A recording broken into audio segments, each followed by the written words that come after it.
Bismillah, Assalamualaikum warahmatullahi wabarakatuh. Innal hamdalillah nahmaduhu wa nasta'inuhu wa nastaghfiruhu wa natubu ilaih wa na'udzu billahi min syururi anfusina wa sayyiati a'malina. May yahdillah fala mudilla lah wa may yudlil fala hadiya lah. Asyhadu an la ilaha illallah wa asyhadu anna Muhammadan abduhu wa rasuluh alladzi la nabiyya ba'dah. Allahumma salli wa sallim wa barik ala sayyidina wa maulana Muhammad al-fatih lima ughliq wal khatimi lima sabaq nasiril haqqi bil haqq wal hadi ila siratikal mustaqim wa ala alihi wa sahbihi haqqa qadrihi wa miqdarihil azim. Amma ba'd.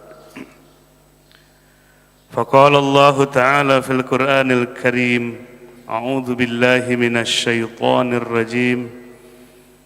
Ala inna awliya Allahi la khaufun 'alaihim wa la hum yahzanun. Alladzina amanu wa kanu yattaqun. Lahumul busyra fil hayatid dunya wa fil akhirah. La tabdila li kalimatillah. Dzalika huwal fawzul azim. Shadaqallahul azim. Hadirin wal hadirat rahimakumullah. Hidupkan hati kita supaya menjadi qalbun syakir, hati yang pandai bersyukur kepada Allah.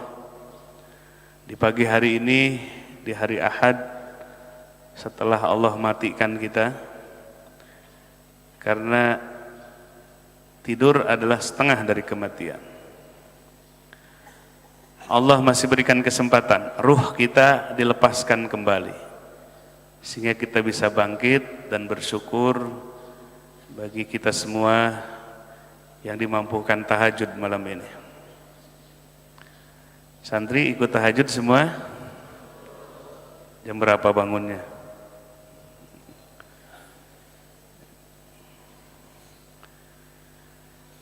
Mudah-mudahan makom kemuliaan dunia dan akhirat diberikan kepada kita sekalian.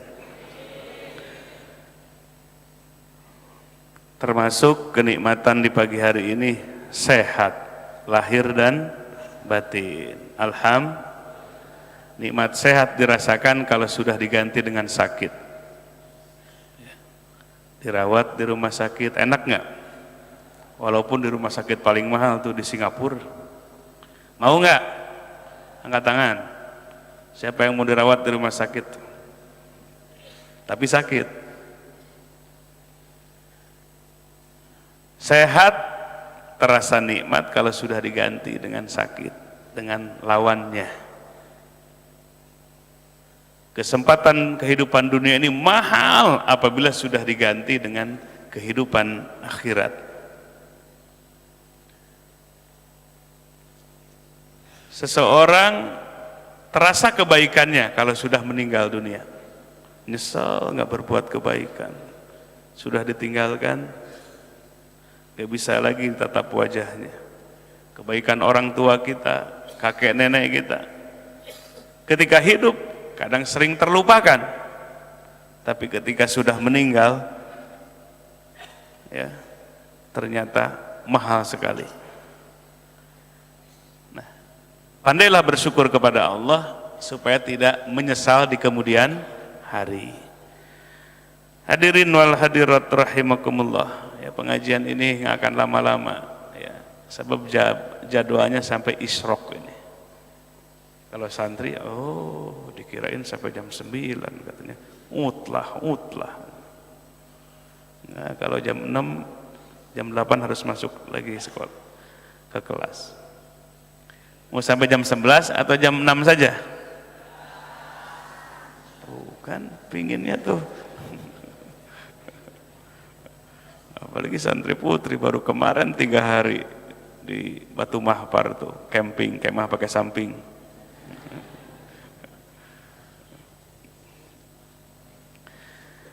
Di pagi hari ini kita akan membahas tentang kekuatan spiritual.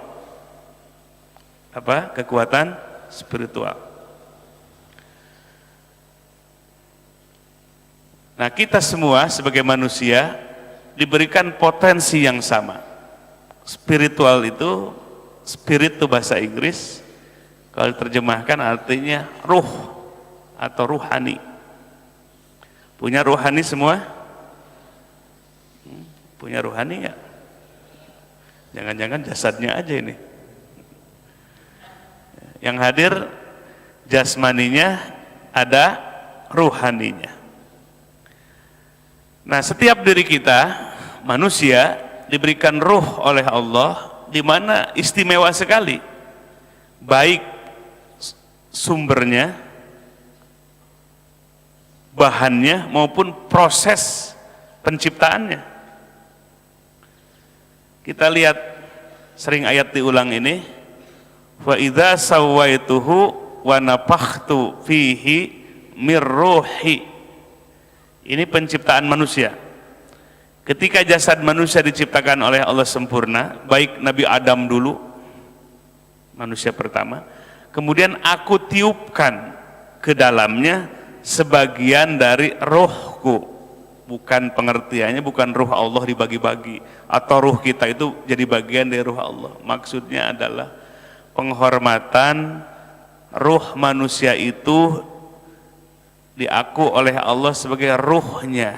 Artinya adalah idofatnya itu bimana tashrifan, ruh diidopankan kepada ya mutakalim, aku, ruhi.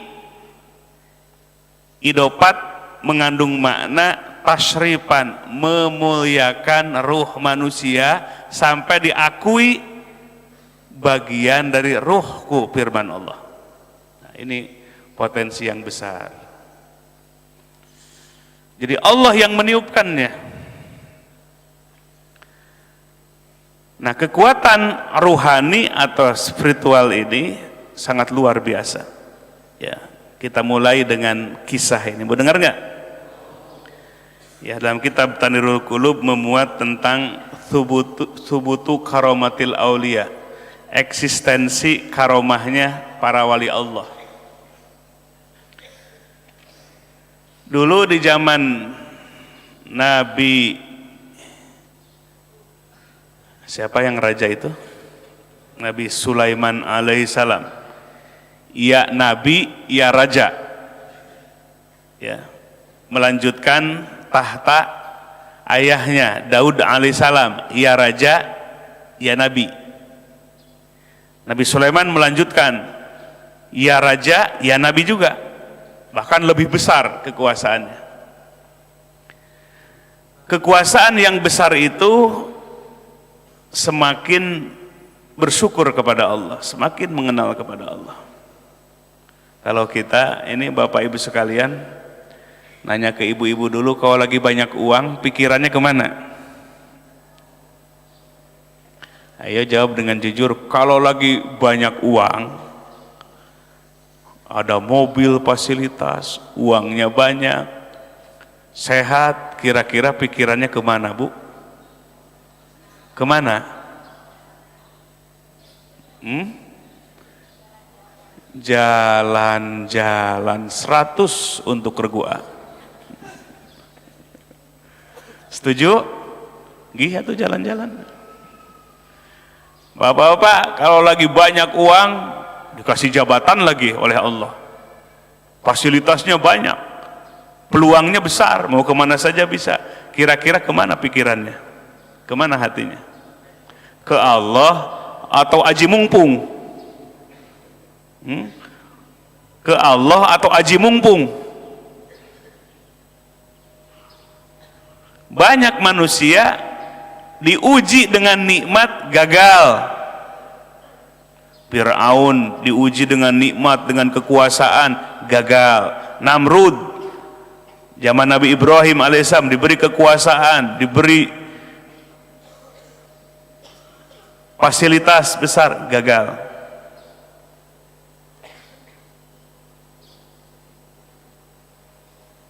Menimbulkan penyakit hubbud dunya. Hubbud dunya itu bukan cinta kepada dunia terjemahannya. Oh, lagi pagi-pagi lari di jalan di mana? Depan masjid tuh, langganan. Ya, 1 jam lari. Sambil jalan tafakur. Kalau hubu dunia diterjemahkan apa adanya, letter leknya adalah cinta kepada dunia. Hub itu cinta, dunia itu dunia. Kayaknya dianggap biasa-biasa aja. Orang berpikir, apa salahnya sih cinta kepada dunia? Pasti gitu, betul nggak? Kok disebut penyakit berbahaya? Bahkan sabda Nabi, penyakit hubu dunia ini yang mematikan kehidupan umat. Cinta kepada dunia kan wajar-wajar saja ya. Cinta motor nggak kita? Di lapan pagi-pagi, yang lapannya belum mandi. Ada yang cinta burung, ya. Pagi-pagi sudah dimandiin, orangnya belum mandi. Wajar-wajar kok, kenapa sih? Gitu misalnya ya, yang apa? Yang mengkritik. Akhirnya dapat yang tepat. Istilah hubu dunia itu kalau diterjemahkan letter luck nggak pas. Cinta dunia kan biasa-biasa aja, orang kan cinta motor, mobil, kendaraan, perusahaan. Yang tepat dialihkan istilah hubu dunia dalam ilmu tasawuf itu adalah gila dunia. Ada kagetnya kalau gitu? Kagetan mana? Cinta dunia dengan gila dunia. Wah, ini yang menyentak nih.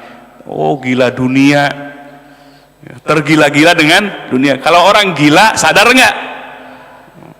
Nggak sadar, nggak sadar dirinya sebagai hamba Allah, nggak sadar keluarganya, nggak sadar kepada rakyatnya, korupsi, anteng aja. Rakyat banyak yang miskin, anteng aja. Kenapa? Ya gila. Hubu dunia, gila dunia. Terus apalagi penyakit hati itu? Hubbur riasah, hub cinta riasah kepemimpinan, bukan cinta kepemimpinan, dianggap biasa-biasa aja. Gila kekuasaan. Oh, lo gitu mah ada hentakan ya. Gila apa? Kekuasaan. Ketiga lagi, hubbul jah, bukan cinta penghormatan, gila hormat. Sebut gila aja semua dah.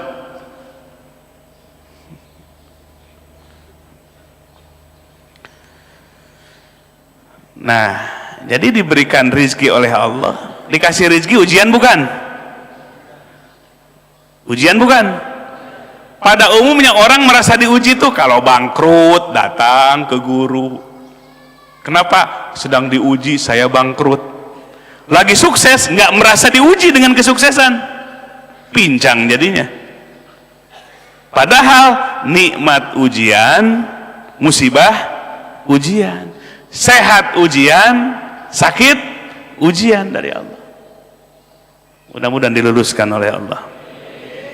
Lanjut ceritanya. Awas santri jangan ada yang ngantuk ini. Cerita Nabi siapa tadi? Nabi Sulaiman alaihissalam. Allah berikan kekuasaan, angin bisa tunduk, binatang bisa tunduk, berbicara dengan hewan. Itu semua dijadikan media dan sarana ibadah kepada Allah sekaligus dakwah. Satu cerita, satu kisah, ada Ratu Balkis di Sabah. Ya, kalau peta sekarang itu sekitar Yaman. Yang menyembah apa? Menyembah apa? Matahari. Maka Nabi Sulaiman itu ingin kekuasaannya, kemampuan yang Allah berikannya menjadi dakwah. Termasuk raja-raja yang takabur, ditakaburan dengan apa? Dengan kekuasaan yang Allah berikan. Nah, singkat ceritanya, Ratu Balkis diundang datang ke singgasana Nabi Sulaiman. Beliau ingin menundukkan hatinya supaya hilang takaburnya, menerima Islam, menerima Allah sebagai Robnya, bukan matahari yang disembah, bukan matahari yang dijadikan Tuhan. Nabi Sulaiman mengumpulkan, kalau sekarang presiden mengumpulkan apa ya, orang-orang penting gitu, orang-orang di sekitarnya yang hebat-hebat. Apa tujuannya? Nabi Sulaiman ingin memberikan kejutan supaya singgasana Ratu Balkis dipindahkan. Jadi pas datang, singgasananya sudah berada di samping singgasana Nabi Sulaiman. Ya, ini dalam Al-Quran dijelaskan. Akhirnya Nabi Sulaiman mengumpulkan tokoh-tokoh, ya, tokoh-tokoh di kerajaan. Siapa yang bisa memindahkan singgasana Ratu Balkis? Jauh kan dari Sabah, Yaman sekarang kemana? Palestina. Jauh nggak? Pernah nggak ke Palestina? Pernah ke Yaman nggak? Sami ya.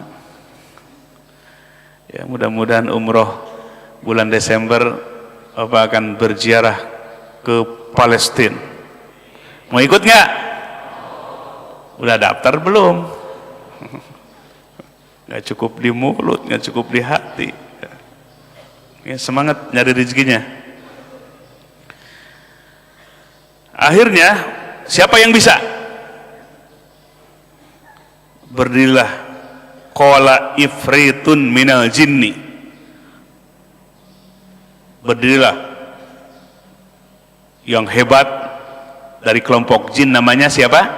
Ifrit, atau jin bangsa Ifrit. Jin juga sama, berbangsa-bangsa, bersuku-suku. Yang terkenal gagah-gagah di kelompok jin itu namanya apa? Ifrit. Ada yang mukmin, ada yang kafir. Santri, ada yang pengen ketemu nggak dengan jin Ifrit? Langsung Ifrit kayaknya.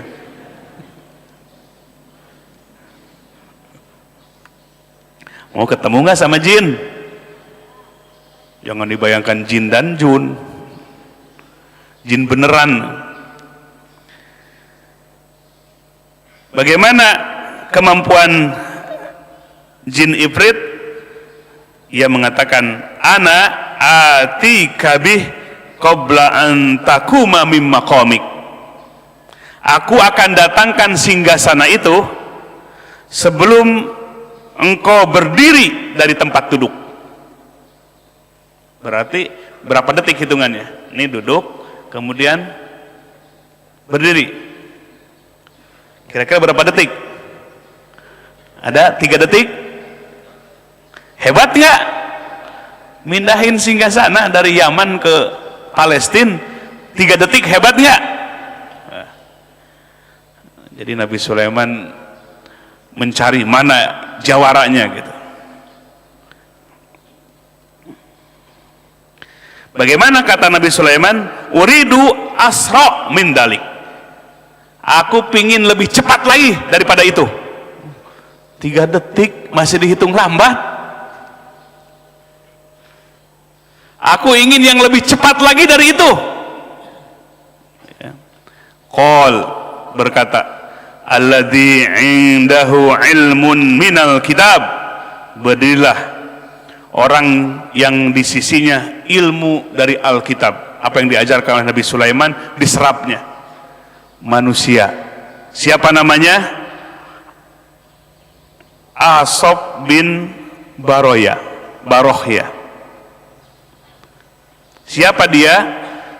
Katibu Sulaiman, sekretarisnya Nabi Sulaiman alaihissalam. Jadi dari manusia. Kalau tadi dari jin Ifrit. Wa kana siddiqon aliman bismillahil azam. Maka katib Nabi Sulaiman itu siddiq, imannya siddiq, enggak kadib. Ucapan, tindakan, perbuatannya sama. Ya. Jadi pengikut Nabi Sulaiman yang taat, Siddiq namanya. Di depan Siddiq, di belakang Nabi Sulaiman Siddiq juga. Kan ada di depan, siap bos, siap, siap. Di belakang siapa? Siddiq bukan itu? Kadzib itu. Jadi perilakunya itu, sifatnya itu, Ashab bin Barohiyah itu siddiqon aliman, siddiq dan alim, berilmu, mengenal tentang Allah Subhanahu wa taala. Ana atika bihi qabla ayyartada ilaika tarfuk. Karena ingin lebih cepat, kata Ashab bin Barohiyah, aku akan datangkan singgasana itu sebelum ayartada, itu artinya yarji'u, sebelum kembali ilaika, kepada engkau, tarpuka ay basaruka, pandanganmu. Bahasa Sundanya sekejap, ya. Apa? Sekejap. Kalau sekejap berapa detik? Bisa setengah detik. Lebih cepat nggak? Nah, ini yang dipakai oleh siapa? Nabi Sulaiman. 3 detik terlalu lama. Pingin yang sekejap mata. Coba kejapan mata. Hitung berapa? Sama-sama. Kedip mata. Pindah nggak itunya, singgasananya? Dikirain kedip langsung ada singgasana di sini. Maka atas izin Allah, benar, sekejap mata singgasana Balkis yang ada di Sabah, Yaman sekarang, sudah berdampingan dengan singgasana Nabi Sulaiman yang berada di Palestina. Nah, kenapa bisa mindahkan itu? Kekuatan fisik, otot, logika, atau pakai apa? Kekuatan spiritual, kekuatan rohani. Karena kekuatan rohani itu lebih hebat daripada kekuatan akal, daripada kekuatan fisik. Allah berikan itu. Kenapa tadi penciptaan rohani itu Allah yang tiupkan? Makanya ketika diolah dengan ilmu, dengan Alkitab, sidik imannya, belajar menjaga diri, imannya kuat, sidik, maka kekuatan rohani itu mengalahkan kekuatan yang lain. Jadi singgasana Ratu Balkis pindah dalam hitungan sekejap mata. Nah, ini contoh di dalam Al-Quran, kisah di zaman Nabi Sulaiman, di mana kekuatan spiritual, kekuatan rohani sungguh luar biasa. Allah yang memberikan kekuatan itu. Makanya Bapak Ibu sekalian, tasawuf dengan tarekatnya itu berfungsi untuk menguatkan, mengolah potensi rohani ini.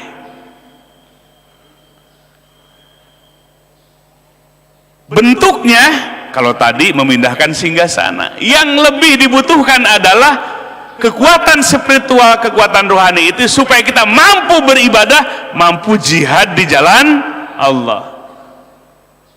Jangan jauh-jauh Bapak Ibu sekalian. Ya, mana Haji Ade di mana? Ada nggak? Mana? Berdiri Haji Ade di mana? Di bawah. Ya, suka lihat Haji Ade. Kalau datang ke masjidnya untuk sholat zuhur jam berapa datangnya? Jam 10:30. Kalau kita masih di mana?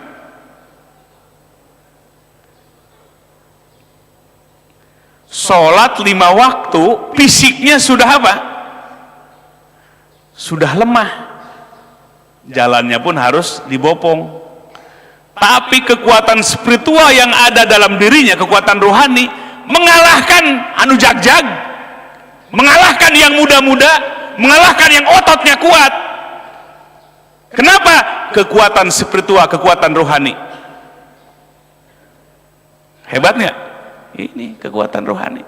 Fisiknya sudah lemah, ya, sudah lemah, tapi kekuatan spiritual bisa mengalahkan yang muda-muda, yang fisiknya kuat-kuat.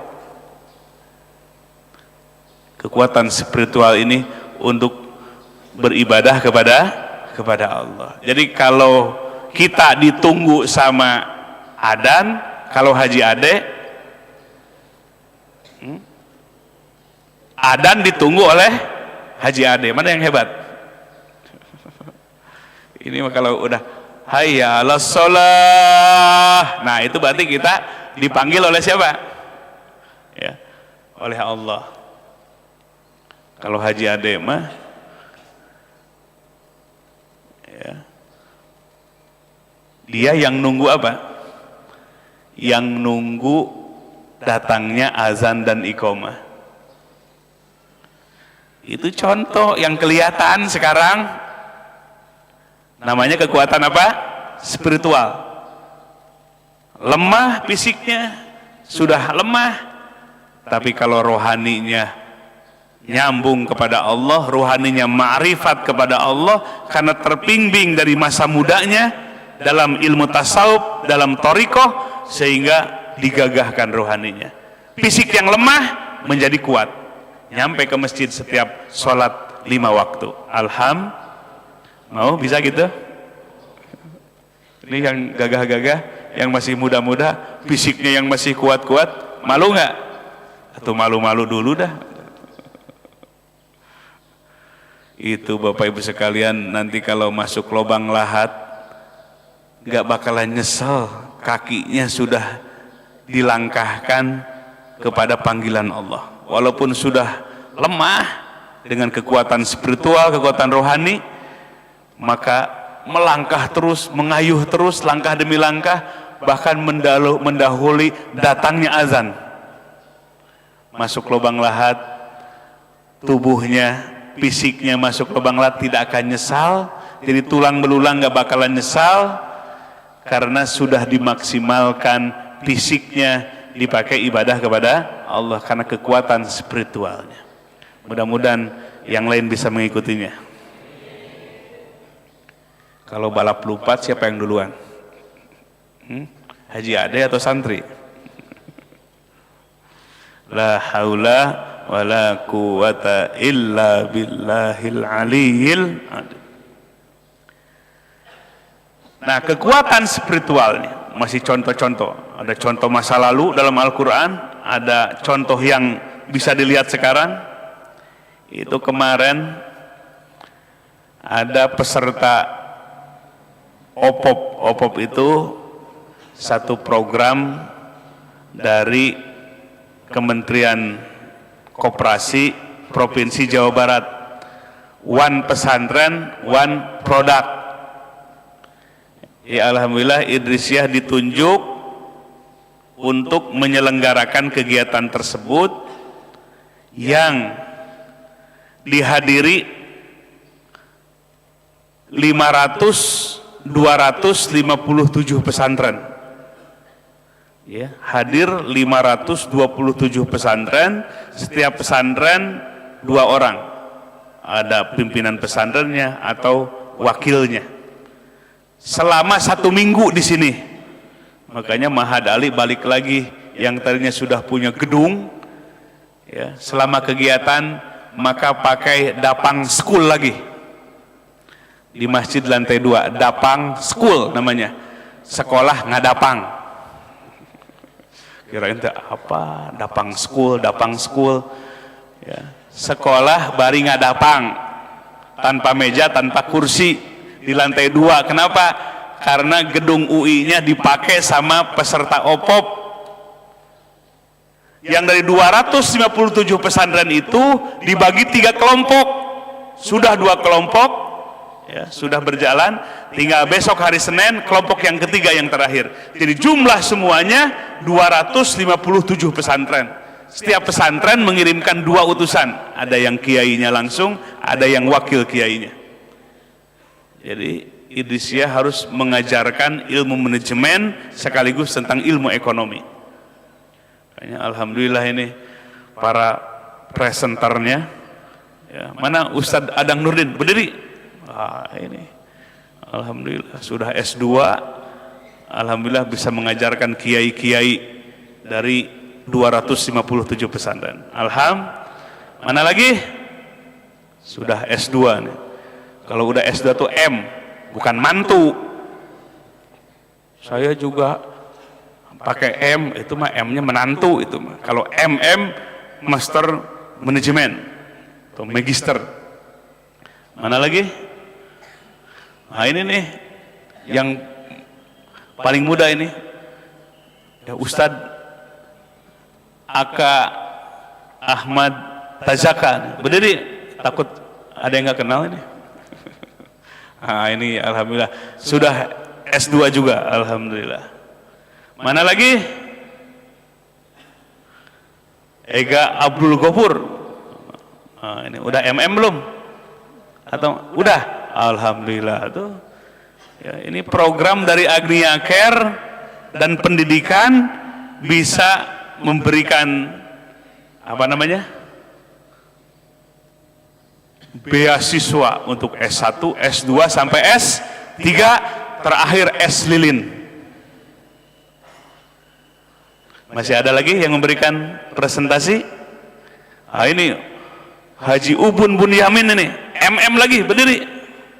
Nah, ini diperkenalkan ini ke pemirsa. Ya, alhamdulillah. Nah ini kita alhamdulillah dulu 40 tahun yang lalu guru kita Syekh Akbar Muhammad Dahlan. Nanti pesantren yang lain umat bakal berdatangan ke sini untuk menimba ilmu.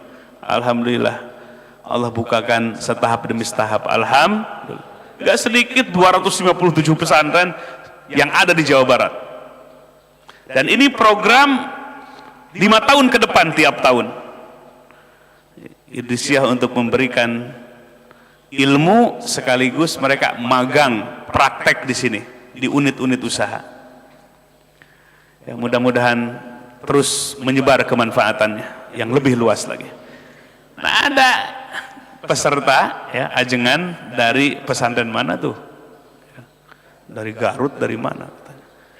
Ya, karena alhamdulillah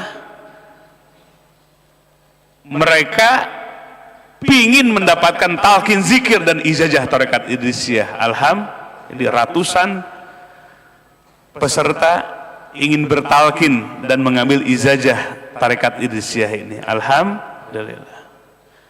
Nah, sudah dapat talqin zikir, pulang yang biasanya dari Garut ke Tasik pakai motor 2,5 jam, ini tanpa terasa, tanpa disadari, dengan badan merasa hangat, tiba-tiba sudah di depan rumah hanya 45 menit. Hanya berapa? 45 menit dari pesantren kita pulang menuju kota Garut. Nah itu kekuatan spiritual itu. Baru diisi, baru dicas dengan talqin zikir, dengan ijazah tarekat, diyakini, dipercaya, takzim hormat, maka kekuatan spiritual bisa melayang.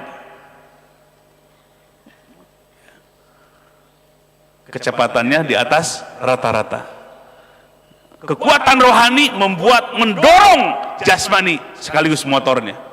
Atas izin Allah, Allah menunjukkan kekuasaannya. Alhamdulillah. Tapi kalau wiridannya ngantuk, ya, suruh baca tasbih, diam bibirnya teh. Kira-kira dapat karomah atau karamat lancah?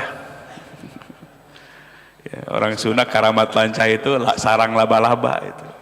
Kalau karomah kemuliaan dari Allah karena kesungguhan kita menjalankan perintah Allah.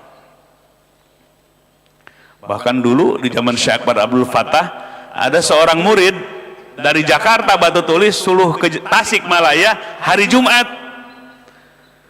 berangkat jam 8 pakai sepeda apa? Sepeda dulu yang belum ada pentilnya katanya. Sepeda apa namanya? Ban apa? Ban buta.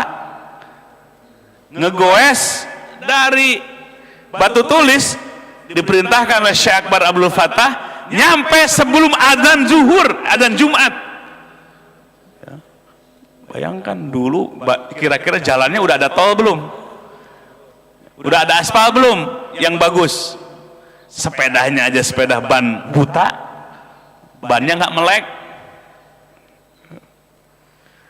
Nah, kekuatan spiritual, yakin kepada gurunya, menjalankan perintah, hatinya bersih, ikhlas, Allah buktikan hanya butuh hitungan beberapa jam saja pada perjalanan jauh. Siapa tuh namanya? Siapa? Haji Sayuti. Haji Sayuti. Mana di sini? Ada anak cucunya nggak? Banyak. Mana coba? Ya. Alhamdulillah dilanjutkan oleh anak cucunya. Ya. Dibuktikan oleh Allah, itulah kekuatan spiritual. Terlatih menjadi kekuatan. Inilah yang dibutuhkan hari ini untuk mampu beribadah, berjuang di jalan Allah, menegakkan kalimat Allah, baik yang menjadi pengajar, pembisnis di seluruh bidang. Maka kekuatan spiritual ini harus hadir dalam setiap diri kita. Untuk apa? Menjadi kekuatan di luar nalar, di luar kemampuan, atas izin Allah. Bukannya cerita dalam Al-Quran atau masa lalu, hari ini harus bukti. Bagi siapa? Bagi yang sidik keimanannya, bagi yang kuat keimanannya, sidik benar menjalankan perintah Allah, menjauhi larangan Allah, di bawah bimbingan ulama, di bawah bimbingan mursyid, maka Allah tunjukkan kekuatan spiritual itu. Makanya Bapak Ibu sekalian, para peserta kaget. BMT 7 tahun yang lalu ngumpulin modal cuma 50 juta. Berjalan 7 tahun sekarang sudah asetnya 50 miliar. Alhamdulillah, miliar atau miliar? Ya, tambak udang 4 tahun yang lalu modal 50 juta. Di mana? Di Tuban. Yakin kepada Allah, tidak mau meminta-minta, membangun masjid dan membangun fasilitas agama, maka Allah bimbing. Dari modal 50 juta sekarang sudah 6 miliar. Ya, kita punya tambak udang di Cipatujah. Alhamdulillah.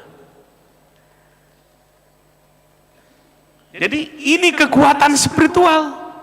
Kalau diasah rohani kita, Allah tunjukkan kekuatan itu. Jadi bukan masa lalu saja yang disebut dengan karomah, yang disebut dengan kekuatan spiritual. Dulu di masa penjajahan Belanda dan Jepang, tarekat ini dibawa berpusat di Cidahu, dilatih jamaah berzikir, menjalankan perintah Allah, menjauhi larangan Allah, berangkat menuju medan perang, nggak takut kalau diperintahkan oleh gurunya. Kenapa? Untuk membebaskan bangsa ini dari penjajahan Belanda dan Jepang. Ketika perang, yang rusak, yang koyak bukan tubuhnya, tapi gamisnya, pakaiannya. Tubuhnya dijaga oleh Allah. Alhamdulillah. Sebelum tarekat ini dibawa ke Indonesia, bergerak di Afrika Utara. Afrika Utara dijajah oleh Itali, dijajah oleh Prancis. Dibuktikan oleh tarekat ini kebenaran Islam. Musuh yang besar, kekuasaan Itali yang besar menjajah tanah Afrika Utara, maka bisa diusir dengan apa? Zikir kepada Allah. Kemampuan senjata yang sederhana, tapi kekuatan spiritual ini yang membuat musuh lari tunggang langgang. Alhamdulillah. Lihat, baca tuh kitabnya, kitab Hadir Alam Islami, kitab Al-Harokah Sanusiyah fi Libya. Dijelaskan pergerakan tarekat ini sebelum dibawa oleh Syekh Abdul Fattah ke Indonesia, telah menggembarkan dunia. Sampai Syekh Ahmad Syarif Sanusi, guru kita terdahulu, dihargai hidup atau mati oleh pemerintahan Itali, pemerintahan Eropa Barat ketika itu. Saking dianggap bahayanya Syekh Ahmad Syarif Sanusi. Dianggap bahaya kalau Allah musuh. Padahal beliau adalah mujahid, pejuang di jalan Allah, yang memperkuat ketika itu pemerintahan Turki Utsmani. Syekh Ahmad Syarif Sanusi meninggalkan Afrika 7 tahun, berada di Istanbul untuk memperkuat khalifah di masa itu. Sampai Bapak Ibu sekalian ditekan terus Syekh Ahmad Syarif Sanusi karena menguatkan kekuasaan Turki Utsmani sebelum jatuh di tahun 30-an. Sampai barang siapa yang bisa menyerahkan Syekh Ahmad Syarif Sanusi hidup atau mati oleh pemerintahan Eropa Barat ketika itu akan diberikan hadiah besar. Maka Syekh Ahmad Sanusi atas persetujuan dari Khalifah Turki Utsmani ketika itu disuruh keluar dari Istanbul untuk menyelamatkan diri. Maka pemerintahan Turki Utsmani memberikan jaminan sekaligus pesawat menggunakan kapal selam. Supaya apa? Supaya tidak diketahui oleh musuh-musuh Allah.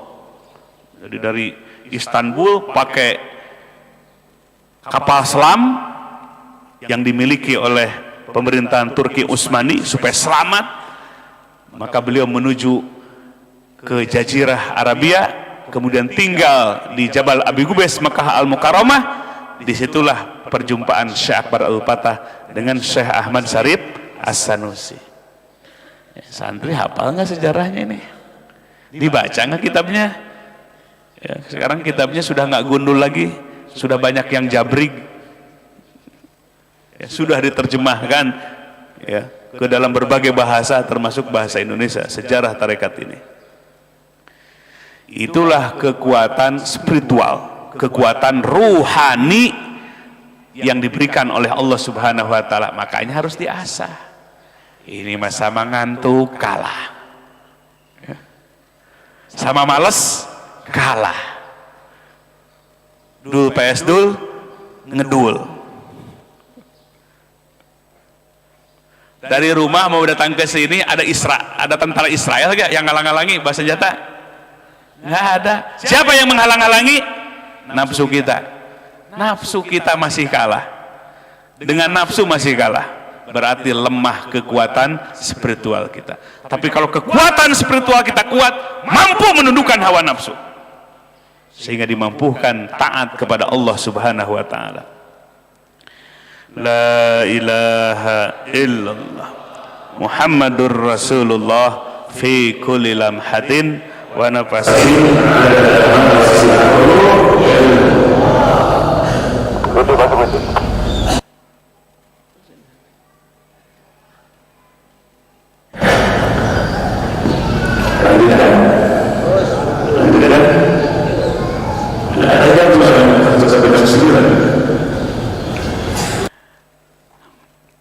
Ya, dulu waktu perang Badar Nabi memiliki pasukan 300, pasukan dari perang 3.000. Jadi berapa?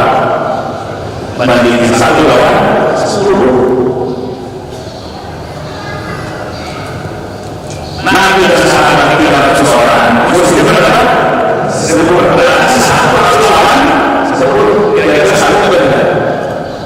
1 lawan 1 aja dulu, ini 1 lawan 10. Maka dikisahkan dalam Al-Quran, Inna sa'iduna rabbakum anni umidum fasajarakum anni umidum bi alfim minal malaikati murdifin. Ittastagithuna, ketika kalian meminta atau beristighosah, meminta pertolongan kepada Tuhan kalian. Perang Badar 1 lawan 10, maka istighosah. Para sahabat istighosah, minta apa? Pertolongan istighosah itu.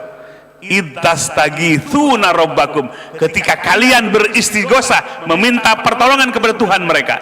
Fastajabalakum, maka Allah mengijabah kalian. Ani, ini firman Allah, sesungguhnya aku mumiddukum, madad, mumiddukum, menolong kalian, bi alfim minal malaikati murdifin, menurunkan 1000 malaikat. turun 1000 malaikat masuk ke dalam jasad para sahabat, sehingga kekuatan ruh para sahabat ada kekuatan lain selain dirinya. Itulah kekuatan para malaikat, sehingga ketika mengayunkan pedangnya, yang copot kepala bukan satu, langsung 2, langsung 3. Kenapa? Dalam jasad para sahabat ada ruh para malaikat. Akhirnya perang Badar menang atau kalah? Dimenangkan oleh pihak Nabi Shallallahu Alaihi Wasallam, 1 lawan 10. Kenapa? Kembali kekuatan spiritual, bukan kekuatan fisik, bukan kekuatan senjata, apalagi jumlah, justru sangat tidak berimbang. Tapi dengan kekuatan spiritual, maka Allah menangkan, Allah berikan kekuatan. Sababnya diturunkan para malaikat. Tuh, ada sabab yang batin, ada sabab yang tidak kelihatan. Para malaikat diturunkan oleh Allah, pasukan langit diturunkan oleh Allah. Mau ditolong kita? Mau ditolong ibadah kita? Mau ditolong urusan-urusan kita dalam kehidupan? Kuatkan ruhani kita. Suruh baca Quran, suruh zikir, suruh wirid dengan sholawat, munajat, berdoa dengan penuh keyakinan, tahajud. Itu semua untuk menguatkan ruhani kita atau spiritual kita. La ilaha illallah Muhammadur Rasulullah fi kulli lamhatin wa nafasin adada ma wasi'ahu ilmullah. Nah, puncak dari kekuatan spiritual itu, ya, puncaknya adalah ma'rifatullah. Apa? Ma'rifatullah, pengenalan yang dalam rohani kita akan Allah Subhanahu wa taala yang pernah meniupkan ruh kita ke dalam diri kita. Jadi puncak spiritual itu adalah ma'rifatullah dalam ilmu tasawuf, pengenalan yang dalam rohani kita kepada Allah. Di mana rohani kita musyahadat rububiyah, menyaksikan sifat-sifat Allah yang sempurna. Inilah puncak kekuatan spiritual. Sebab dengan ma'rifat kepada Allah akan berbanding lurus dengan ibadah kita kepada Allah. Jangan sampai Bapak Ibu sekalian, ya, ada yang ngaku-ngaku, wah, dengan ilmu tasawuf dapat hakikat, maka sholat ditinggalkan, pakaian semaunya, kelakuan semau dirinya, tapi ngaku-ngaku tasawuf, hakikat, ma'rifat. Nah, itulah yang disebut dengan kaum zindik kebatinan. Bukan hari ini saja, jangan heran, di masa tabi'in pun sudah terjadi orang yang ngaku ahli ma'rifat, ahli hakikat dengan ilmu tasawuf, tapi meninggalkan fikih atau ilmu syariat.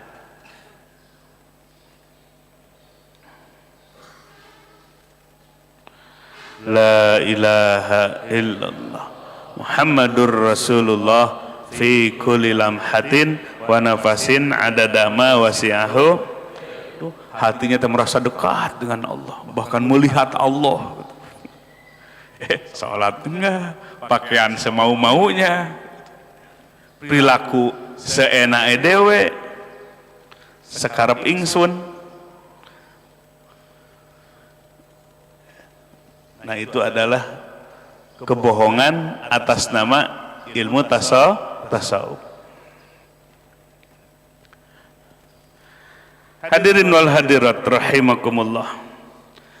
Mari kita lihat puncak spiritualitas adalah ma'rifat kepada Allah,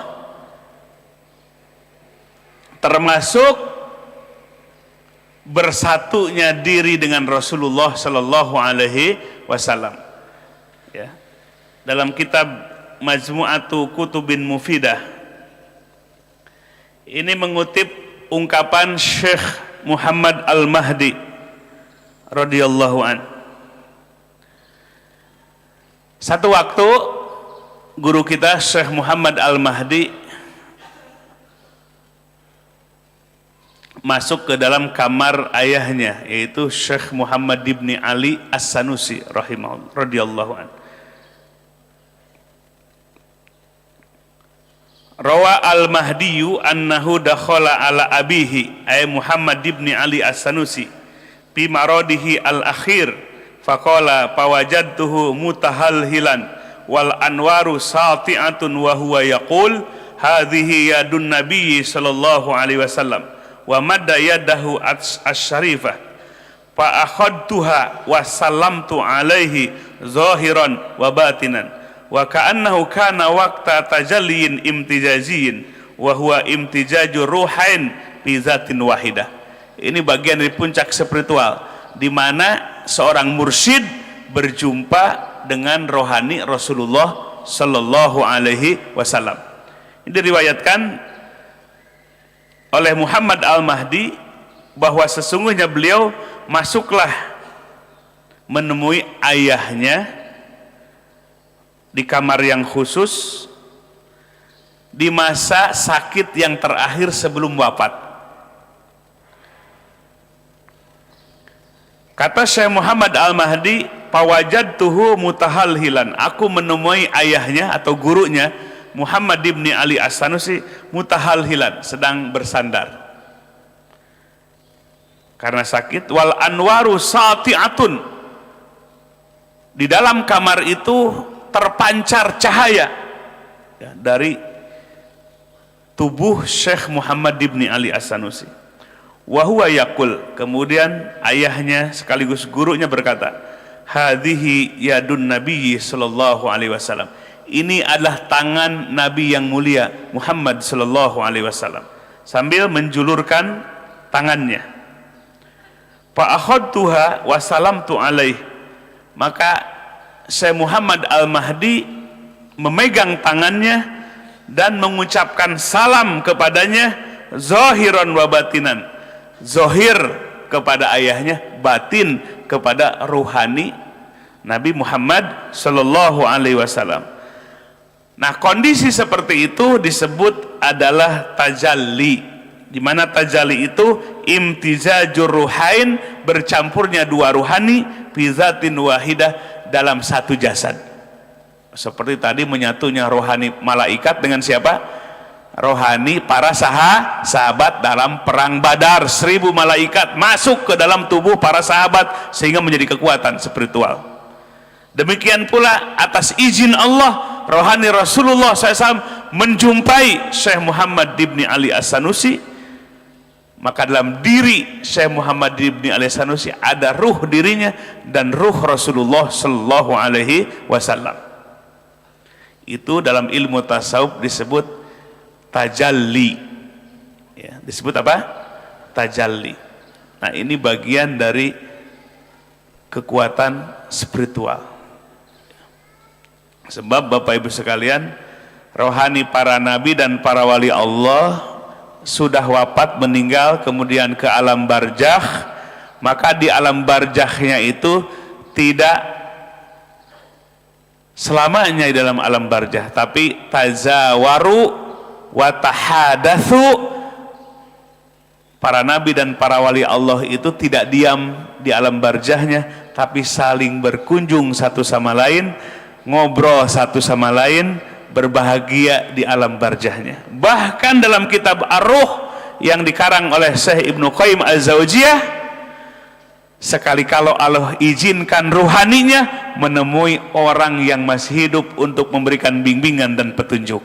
Nah, ini Bapak Ibu sekalian, pantas dulu ya ketika Nabi mau Mi'raj, singgah dulu di Masjidil Aqsa yang sekarang diperebutkan, maka para nabi semua diturunkan oleh Allah bersap-sap sholat di belakang Nabi, semua para nabi, dan Nabi dijadikan imam ketika itu.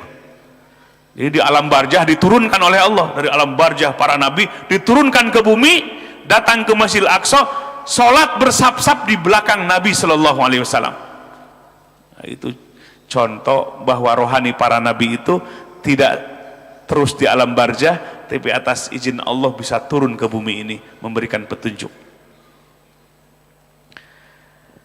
Sehingga Bapak Ibu sekalian, para mursyid mendapatkan bukan sebatas keyakinan dengan Nabi Shallallahu Alaihi Wasallam, tapi diberjumpakan secara ruhaniyah. Ini pun bagian dari kekuatan spiritualitas.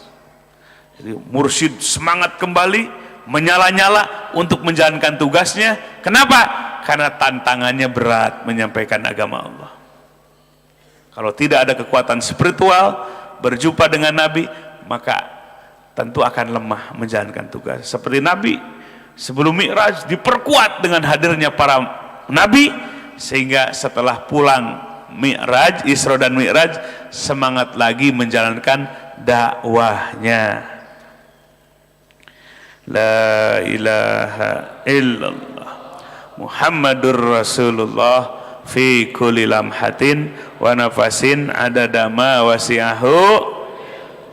Nah, kekuatan ruhani itu Bapak Ibu sekalian atas izin Allah bisa bergerak melebihi cahaya. Ya, bisa bergerak melebihi cahaya. Kekuatan ruh mursyid untuk membimbing umatnya cepat, lebih cepat daripada kilat. Untuk apa? Memberikan tarbiyah ruhiyah, bimbingan rohani. Murid di mana saja, maka terpandu bimbingannya atas izin Allah Subhanahu wa Ta'ala. Dengan cara asilah ar-ruhiyah, menyambungkan kekuatan rohani sehingga ibadahnya menjadi semangat, berenergi. Maka dulu ya, contohnya di masa Abu Bakar Siddiq, ya, di masa Umar bin Khattab radhiyallahu an, di hari Jumat terjadi perang. Umar bin Khattab sedang khutbah di atas mimbar. Pasukan sedang berperang dan kaum muslimin ketika itu hampir saja terkecoh oleh musuh. Biasanya terkecoh dengan apa? Terkecoh itu dengan gonimah. Ada yang berebut tahajud nggak? Kalau berebut sembako ada nggak? Memang dari sononya begitu. Ketika pasukan musuh merasa berat menghadapi pasukan kaum muslimin, berstrategi. Mereka meninggalkan sebagian perbekalan lalu menyelinap di balik gunung. Tujuannya, strateginya adalah supaya kaum muslimin terpecah konsentrasinya, supaya berebut dengan apa? Bukan konsen perang, tapi konsen dengan apa? Pembagian gonimah, takutnya kebagian. Akhirnya ketika sedang membagi gonimah, musuh di belakang gunung yang sudah siap-siap itu akan menyerbu. Umar bin Khattab sedang khutbah dari Madinah, jarak ke tempat perang itu ratusan kilometer.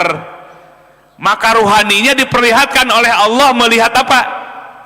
Umat Islam yang hampir saja akan diserbu oleh musuh dalam kondisi tidak siap karena konsen dengan pembagian ghanimah.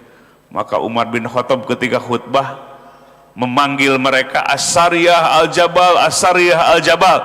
Hei pasukan, awas ada musuh di balik gunung. Itu suara Umar di Madinah sedang khutbah, kedengaran ratusan kilometer. Kata para sahabat, oh, ada suara Umar, ada suara Khalifah Amirul Mukminin mengingatkan bahwa ada musuh di balik gunung. Akhirnya siap-siap pasukan menghadap gunung itu. Ternyata benar, mereka mengumpulkan kekuatan untuk menyerbu. Alhamdulillah ditolong oleh Allah. Coba Umar bin Khattab sedang khutbah, tiba-tiba manggil-manggil pasukan. Aneh nggak mustaminya? Atas izin Allah itu ruhani sekilat ya, bisa melihat atas izin Allah dan terdengar suara Umar bin Khattab walaupun ratusan kilometer. Nah ini mankobahnya, diriwayatkan bagaimana kekuatan spiritual Umar bin Khattab, rohaninya bisa sekilas, secepat kilat membimbing, mengingatkan kaum muslimin ketika itu. La ilaha illallah Muhammadur Rasulullah fi kulli lamhatin wa nafasin adada ma wasi'ahu. ini pasti umat ini bakal bangkit nggak? Pasti umat ini bakal ditolong oleh Allah akhir zaman? Janji Nabi begitu. Tanda-tandanya sudah banyak semua. Ya, kondisi umat Islam terjajah, termarginalkan, eksodus, ada perang saudara seperti di Suriah, di Yaman, ya, di Sudan, kemudian di Libya. Tanda-tandanya sudah datang. Karena Nabi bersabda, muliatil ardu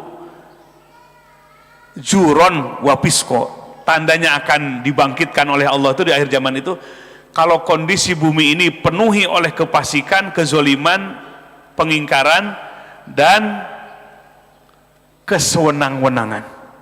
Lihat sekarang antar negara kuat dengan negara kuat ekonomi saling perang dagang. Ya, perang senjata, berebut sekarang. Suriah diberebutkan, Turki mau mengambil bagian, Amerika marah. Coba, yang meninggal jutaan, eksodus sampai terombang-ambing di lautan lepas karena ingin keluar dari negaranya, ingin nyari suaka ke negara Eropa. Kondisi umat Islam seperti itu. Maka kalau ingin bangkit atas janji Rasulullah SAW, roji'atun ila tasawuf, umat ini harus kembali kepada tasawuf, menguatkan kekuatan spiritual kembali seperti di masa para sahabat. Maka kekuatan spiritual itu akan membangkitkan ekonomi umat, membangkitkan masyarakat, membangkitkan pergerakan istimaiyah kemasyarakatan, membangkitkan harokah iktisodiyah ekonomi, harokah asyasiyah pergerakan politik Islam. Harus diawali dengan kekuatan spiritualitas. Kalau rohaninya penuh dengan hubu dunia, takut mati ketika berjuang, mau menginfak, mau wakaf, takut miskin, kira-kira tegak nggak kalimah Allah? Tidak akan tegak. Tapi kalau spiritualitas kita, rohani kita kuat, punya kekuatan dari Allah, mudah berinfak dengan harta, infak dengan tenaga, infak dengan ilmu. Gak hitung-hitungan lagi ngajarnya itu. Honor saya berapa ya ini? Hitung-hitung ini. Gak begitu. Biar ada yang ngitung, tapi hatinya mah gak ngitung. Baru akan tegak kalimah Allah di muka bumi di akhir zaman ini. Maka harus bergerak dari apanya dulu?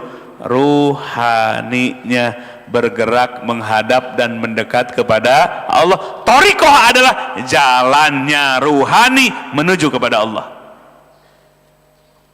At-thariqah hiya as-sirah al-mukhtasah bisalikina ilallah. Tarekat adalah disinikan oleh Imam Ajurjani dalam kitab At-Tarifat, perjalanan spiritual menuju kepada Allah. Ini kuncinya.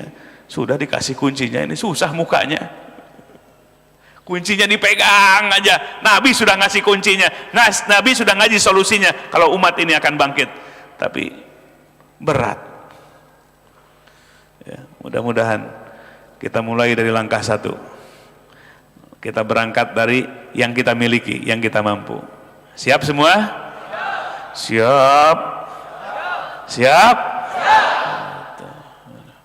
Zikirnya yang kokoh, la ilaha illallah, itu seperti para sahabat. Diceritakan oleh Ibnu Abbas, sahih hadisnya, di anna rafa saut hina yansarifun nas minal maktubah kana ala ahdi Nabi sallallahu alaihi wasallam. Nabi dan para sahabat kalau sudah selesai sholat fardu, gemuruh suara zikir, rafu saut, zikirnya dikeraskan, la ilaha illallah. Itu rohaninya ditempa, bangkit menghadap kepada rohaninya, sehingga tubuhnya, panca inderanya bergerak menjadi kekuatan. Walaupun miskin, di masa Nabi disebut ahlu supah, hidup masjid 5 waktu karena orang-orang yang tidak mampu secara ekonomi, tapi kekuatan spiritualnya tinggi. Masjid jadi ramai, doanya kuat, zikirnya kuat, menghantarkan perjuangan demi perjuangan, kemenangan dan kemenangan.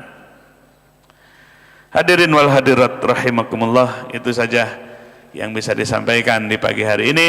Mudah-mudahan besar manfaatnya bagi kita sekalian.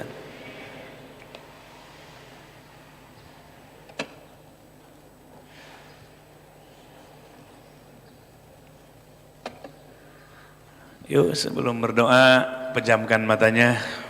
Ini adalah melatih kekuatan spiritual lewat muhasabah, lewat doa, lewat munajat.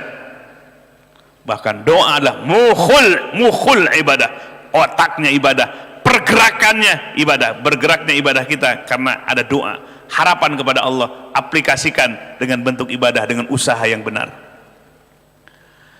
Hadirkan hatinya, hudurul qalbi ma'allah, latih batin kita, rohani kita, hadirkan hati bersama Allah.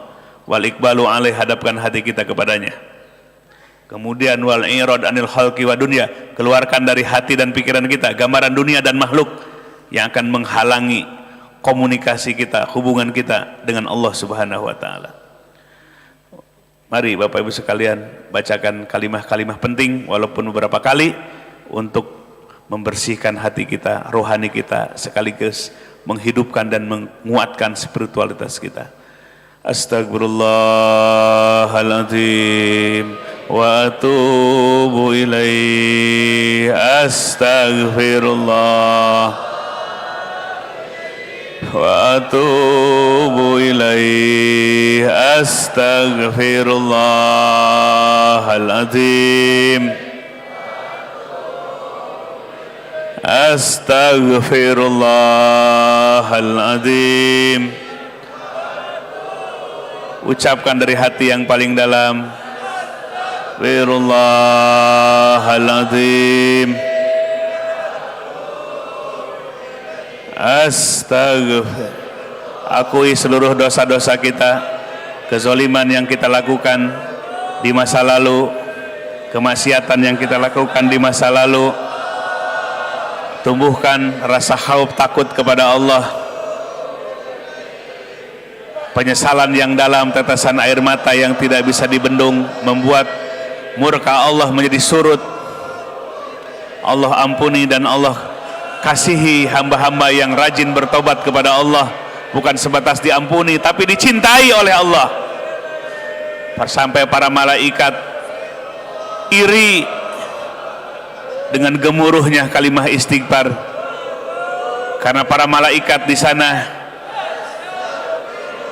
membaca kalimat tasbih, tahmid dan takbir dan tahlil, tapi kalimah istighfar hanya berlaku bagi manusia yang beriman saja yang ada di muka bumi ini.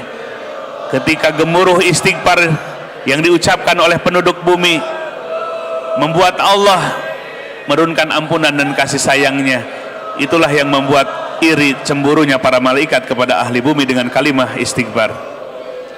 Allah datangkan rizki yang barokah dari penjuru yang tidak disangka-sangka atas kehendak Allah, karena kita mau bertobat kepada Allah.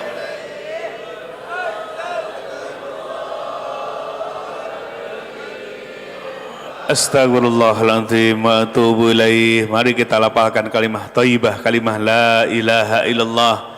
Nabi mengajarkan para sahabat diawali dengan talqin zikir la ilaha, nafikan, keluarkan dari hati dan pikiran kita gambaran dunia dan makhluk. Illallah, subutkan, tetapkan dalam hati kita hanya Allah yang ada, hanya Allah yang diibadahi, hanya Allah yang dituju, hanya Allah yang dipinta, yang menjadi harapan kita.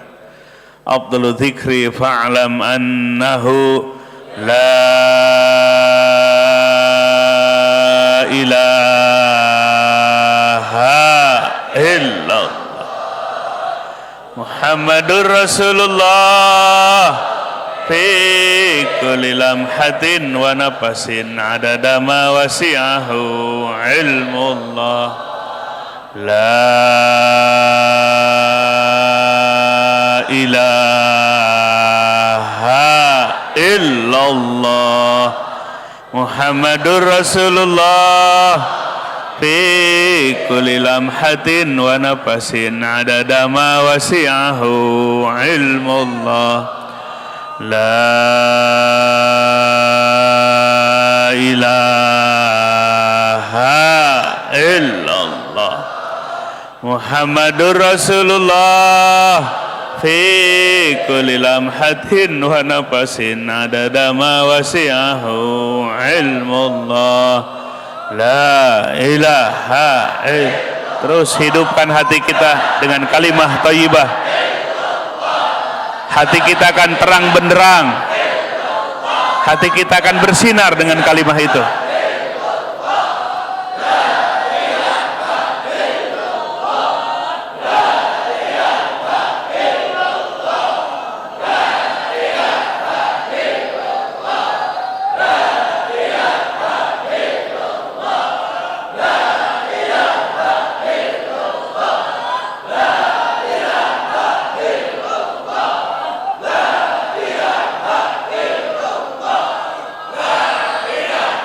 illallah. Allah, Allah tujuan kita. Hidup dan kehidupan dunia ini akan kita tinggalkan sirna semua. Kita sedang berada di perjalanan di mana tempat kembali kita adalah akhirat yang abadi. Sebelum kita lahir ke dunia, ajal kita, kematian kita telah ditetapkan oleh Allah. Di saat itulah Allah akan ambil kembali semua yang Allah titipkan kepada kita.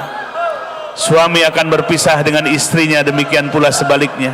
Orang tua akan berpisah dengan anak-anak yang dicintainya. Pejabat akan berpisah dengan jabatannya. Tubuh kita hanya dibalut dengan kain putih, kain kapan yang sederhana saja. Ruh kita akan menghadap kepada Allah. Inna lillahi wa inna ilaihi raji'un. Kalimah itu akan berlaku pada diri kita.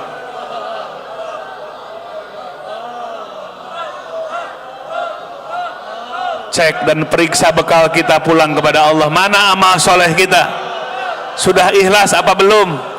Apa justru dibalik amal soleh kita karena ingin pujian dan penghargaan dari manusia? Salat subuh tadi hati kita hadir bersama Allah, atau justru hati kita malah di luar salat, hati kita tidak ikut salat? Muhasabah, evaluasi semua tindakan dan perbuatan kita, karena semuanya akan dipertanggungjawabkan di hadapan Allah. Kita semua akan menjadi terdakwa di hadapan Allah, dan Allah sebagai hakimnya. Alaihissallahu bi ahkamil hakimin. Tidak ada rekayasa di pengadilan akhirat nanti. Tidak ada pura-pura tidak tahu. Mulut dikunci, tangan akan berkata, kaki akan memberikan kesaksian.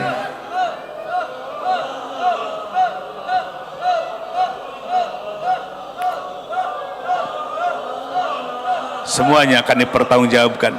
Kullu nafsim bima kasabat rahina. Kita akan menanggung apa yang pernah kita perbuat.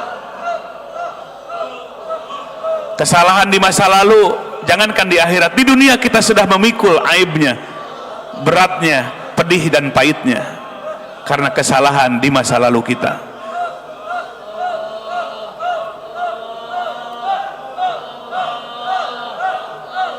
Bersihkan hati kita, tumbuhkan kekuatan spiritualitas kita, sebut nama Allah, nama yang agung, Ismul A'zam, supaya keluar sifat-sifat yang jahat dan buruk dari jiwa kita, dari rohani kita. Allah dandani rohani kita dengan sifat-sifat terpuji. Sifat keikhlasan akan tumbuh, sifat sabar akan tumbuh, sifat syukur akan tumbuh, sifat tawakal akan tumbuh, sifat zuhud akan tumbuh, dan sifat mahabbah, cinta kepada Allah akan tumbuh dalam batin kita. Kesempatan kita semakin sempit, jangan tunggu hari esok. Tidak ada yang menjamin umur kita sampai hari esok. Taubatlah dengan taubatan nasuha. Bukalah lembaran-lembaran dengan penuh keyakinan, dengan lembaran ketaatan dan ketakwaan kepada Allah. Jangan putus asa dengan banyaknya dosa di masa lalu.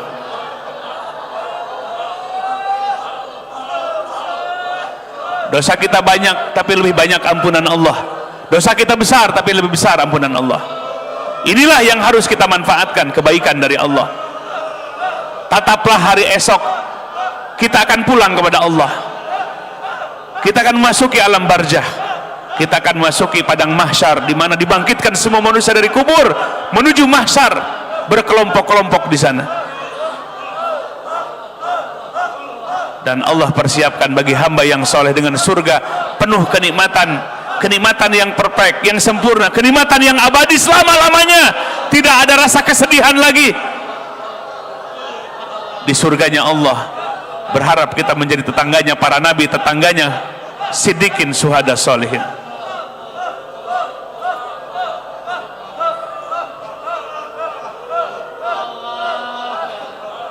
Sekejap kehidupan dunia ini, tadi malam sekarang sudah terbit matahari siang.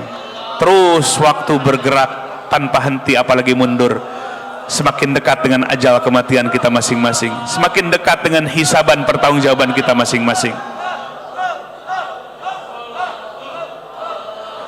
Zikir sir, lisan terbatas untuk zikir, tapi hati dengan zikir sir. Sedang apapun, dimanapun kita berada, zikirlah kepada Allah dengan hati kita. Itulah zikir sir yang diajarkan oleh Rasulullah Sallallahu Alaihi Wasallam, khususnya kepada Sayyidina Ali Karamallahu wajah. Itulah wali Allah. Di mana wali Allah itu ayakuna mukatsiran bizikrillah, di mana selalu zikir kepada Allah, hatinya selalu tersambung dengan Allah.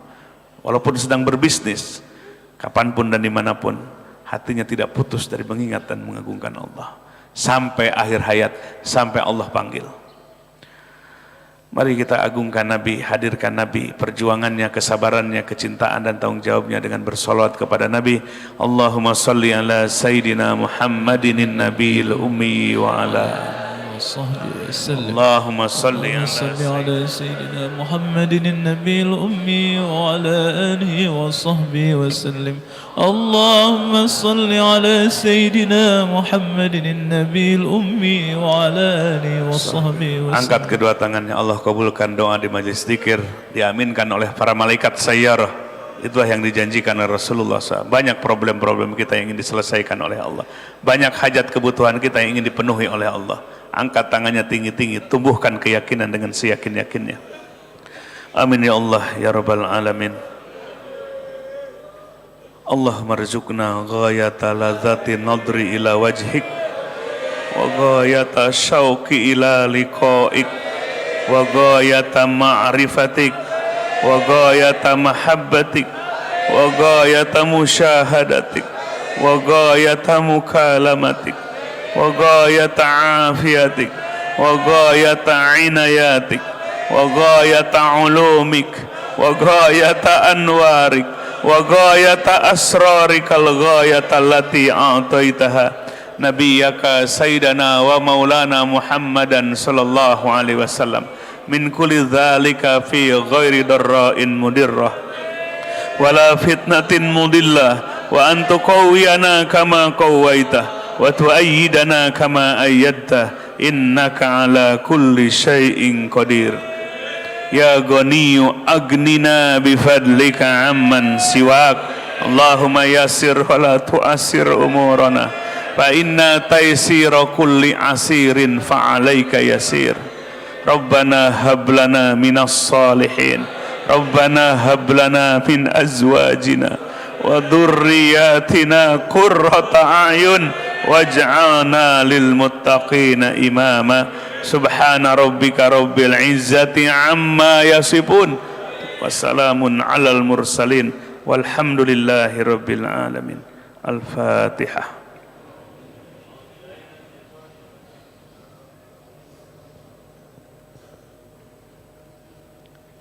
Hasbunallah wa ni'mal wakil, ni'mal maula wa ni'man nasir. Subhanakallahumma wa bihamdik, asyhadu an la ilaha illa anta, astaghfiruka wa atubu ilaik. Assalamualaikum warahmatullahi wabarakatuh. Salat sunat isyraq raka'ataini jami'atan rahimakumullah.